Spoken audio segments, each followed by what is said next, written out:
तो प्यारे विद्यार्थियों, आप जब इस वीडियो को देख रहे होंगे उस समय आप अपनी वार्षिक बोर्ड परीक्षा 2023 कक्षा 12वीं के अर्थशास्त्र के पेपर को देकर आ चुके होंगे। तो देखिएगा प्यारे विद्यार्थियों, पेपर बिल्कुल ही सरल आया था। अगर आपने इसको ध्यानपूर्वक पढ़ा होगा और समझा होगा तो बिल्कुल भी क्वेश्चन आप लोग छोड़कर नहीं आए होंगे।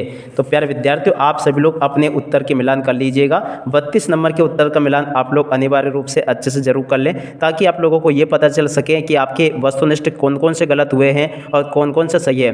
प्यारे विद्यार्थियों, आप लोग हमें कमेंट करके जरूर बताइएगा कि आपके 32 नंबर में से कितने नंबर के ऑब्जेक्टिव सही है। देखिएगा प्यारे विद्यार्थियों, जैसा कि मैंने आपको 4 सेट पेपर बताए थे, पेपर बिल्कुल उन्हीं में से पूछा गया है, एक भी क्वेश्चन उनमें से बाहर नहीं गया है। तो चलिएगा प्यारे विद्यार्थियों, इसको देखते हैं और समझते हैं कि किस प्रकार का आपका क्वेश्चन पेपर परीक्षा में पूछा गया है। आप लोग यहाँ से इसको देख सकते हो, पूरा का पूरा क्वेश्चन पेपर आपका इसी प्रकार का आया है जैसा कि मैंने आपको बताया था। अगर आपने चारों सेटों को अच्छे से देखा होगा तो A to Z प्रश्न प्यारे विद्यार्थियों उसमें इसी प्रकार के पूछे गए हैं जैसे कि मैंने यहाँ से आपको बताए थे। तो चलिएगा आप आगे बढ़ते हैं, समझते हैं कि किस प्रकार का आपका क्वेश्चन पेपर था और क्या क्या इनके उत्तर थे। तो देखिएगा सबसे पहले प्यारे विद्यार्थियों, हम यहाँ से देखते हैं सही जोड़ी। देखिएगा सही विकल्प पूछे गए हैं। सबसे पहले अवसर लागत क्या है, तो देखिएगा इसका उत्तर आपका फर्स्ट नंबर का ही आ जाता, त्याग की गई इकाइयों की संख्या अवसर लागत होती है। और उसके बाद में आगे बढ़ते हैं, गैर कर राजस्व क्या है, तो देखिएगा गैर कर राजस्व किसे कहते हैं, आयकर, निगम कर या लाभांश या उधारी। तो देखिएगा गैर कर राजस्व क्या होगा। ये अगला देखते हैं, कीन्स के सिद्धांत का संबंध किससे, प्रभावपूर्ण मांग से हो जाएगा। बजट रेखा की प्रवणता ढाल क्या होगा, आ नंबर का होगा। भारत में 1 रुपये का नोट कौन निर्गमित करता है, तो ये वित्त मंत्रालय निर्गमित करता है। कौन सी लागत शून्य नहीं हो सकती, तो देखिएगा कौन सी लागत शून्य नहीं हो सकती, स्थिर लागत कभी भी शून्य नहीं हो सकती। अगला, व्यष्टि अर्थशास्त्र का संबंध है व्यक्तिगत मात्राओं से होता है। तो प्यारे विद्यार्थियों, आप लोग हमें कमेंट करके बताइएगा कि सही विकल्प 7 में से आपके कितने नंबर के सही हुए हैं। और अब इधर आ जाते हैं, यहाँ से आप लोग इसको देख सकते हो, क्या पूछा गया है, रिक्त स्थानों की पूर्ति कीजिए।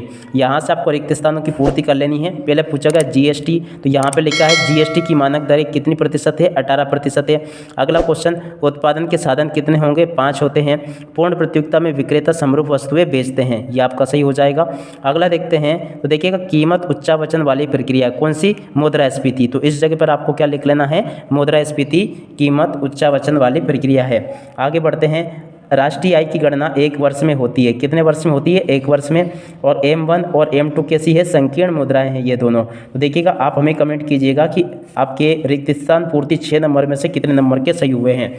और हम आगे बढ़ते हैं और आगे की चीज़ों को देखते हैं। तो देखिएगा यहाँ पर आपसे क्वेश्चन ये सत्य असत्य पूछे गए थे। तो पहला क्वेश्चन देखते हैं क्या पूछा है, सत्य असत्य बताइए। पहला क्वेश्चन, निवेश को भौतिक पूंजी स्टॉक भी कहते हैं, ये भी आपका सत्य होगा। विदेशी विनिमय दर को फॉरेक्स दर भी कहते हैं, ये भी बिल्कुल सत्य है। गिवन वस्तुओं पर भी मांग का नियम लागू होता है, तो ये आपका असत्य होगा। स्थिर लागत को पूर्ण लागत, पूरक लागत भी कहते हैं, ये भी आपका सत्य होगा। अगला क्वेश्चन, परिवर्तनशील लागत शून्य हो सकती है, तो ये भी आपका सत्य होगा। अगला क्वेश्चन देखते हैं, पूर्ण प्रतिस्पर्धा में बड़ी संख्या में क्रेता और विक्रेता होते हैं, ये भी आपका सत्य हो जाएगा।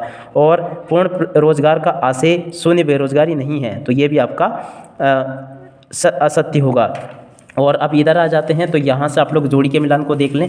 वैसे तो प्यारे विद्यार्थियों, चारों के चारों सेटों में एक ही जैसे क्वेश्चन आंसर आ रहे हैं, मगर थोड़ा सा आगे पीछे वो करके दे रहे हैं। तो अगर आपके पास में और कोई भी सेट पेपर आए हों तो आप लोग इससे मिलान करके देख लीजिएगा। इनका सिर्फ क्रम चेंज किया है, बाकी क्वेश्चन यही पूछे गए हैं। तो देखिएगा प्यारे विद्यार्थियों, यहाँ पर जो क्वेश्चन लिखा है, सही जोड़ी बनाइए। सही जोड़ी आपको कैसे बना लेनी है, यहाँ से देख लीजिएगा। देखिएगा यहाँ पर ये पूरा का पूरा जोड़ी का मिलान किया गया है। ये प्रवाह जो लिखा है, इसकी जोड़ी का मिलान आपको किससे कर लेना है, तो देखिएगा इसकी जोड़ी का मिलान आप लोग इससे कर लें, ये यहाँ पे।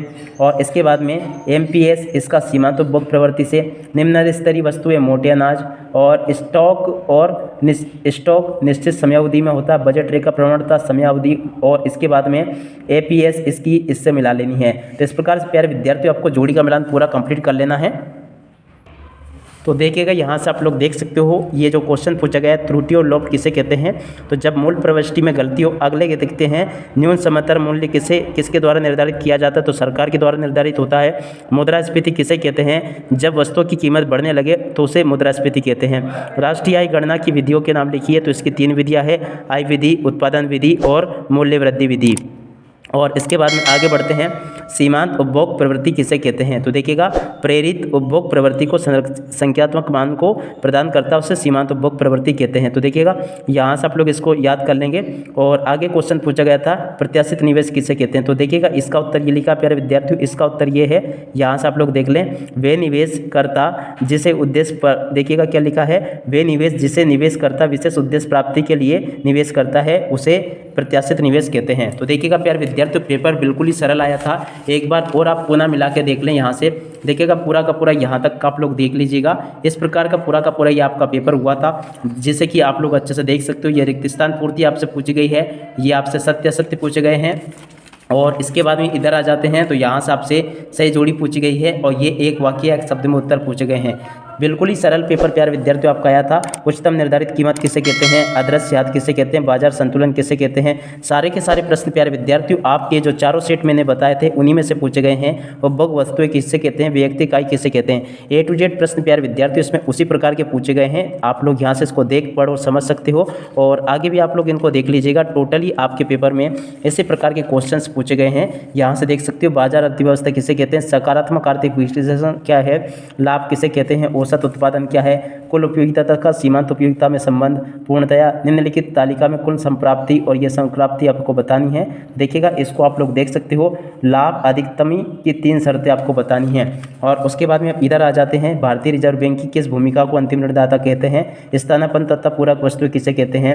और देखिएगा, पूरा का पूरा क्वेश्चन पेपर में आपसे इसी प्रकार के क्वेश्चन पूछे गए हैं, जो कि मैं यहाँ से आपको बता चुका हूँ। तो यहाँ पर आप लोग इसको देख लीजिएगा, और आगे इन क्वेश्चन को देख लें। राजस्व और पूंजी में अंतर, घाटे के बजट से क्या अभिप्राय है? इसके प्रकारों की संक्षिप्त व्याख्या कीजिए। व्यापार संतुलन, भुगतान संतुलन में अंतर आया है। और देखिएगा, पूरा का पूरा पेपर आपका इसी प्रकार का पूछा गया है, जैसा कि मैंने आपको बता दिया था। तो आप लोग इस प्रकार से इसको पूरा देख लें और समझ लें। और देखिएगा प्यारे विद्यार्थियों, आपके जो अगले विषय की तैयारी है, चाहे आपका राजनीति विज्ञान का जो पेपर है आपका 15 मार्च का, उसके लिए यहाँ पर आपको एक वीडियो का लिंक नज़र आ जाएगा। उसके ऊपर क्लिक करके प्यारे विद्यार्थियों, अब पूरा का पूरा आप लोग ये पेपर रखा है, इसमें मिलान करके देख सकते हो। पूरा का पूरा जिस प्रकार का मैंने आपको बताया था, उसी प्रकार के पूरे फंस रहे हैं आपके पेपर में। तो प्यारे विद्यार्थियों, यहाँ पर राजनीति का सेट ए अभी मैं डाल चुका हूँ, यहाँ पर आपको वीडियो नज़र आ जाएगा। और प्यारे विद्यार्थियों, बहुत ही जल्दी इसके ABCD चारों सेट में बना के डाल दूंगा। तो प्यारे विद्यार्थियों, आप सभी लोग राजनीति के जो भी मैं आपको बता रहा हूँ, इन सभी की तैयारी अच्छे से जरूर कर लें, क्योंकि प्यारे विद्यार्थियों आपको पता है कि यहाँ से पूरी की पूरी आपकी बहुत अच्छे से तैयारी कंप्लीट हो जाएगी। तो प्यारे विद्यार्थियों, अब इसी के साथ में इस वीडियो को यहीं पर समाप्त करते हैं। जय हिंद, जय भारत।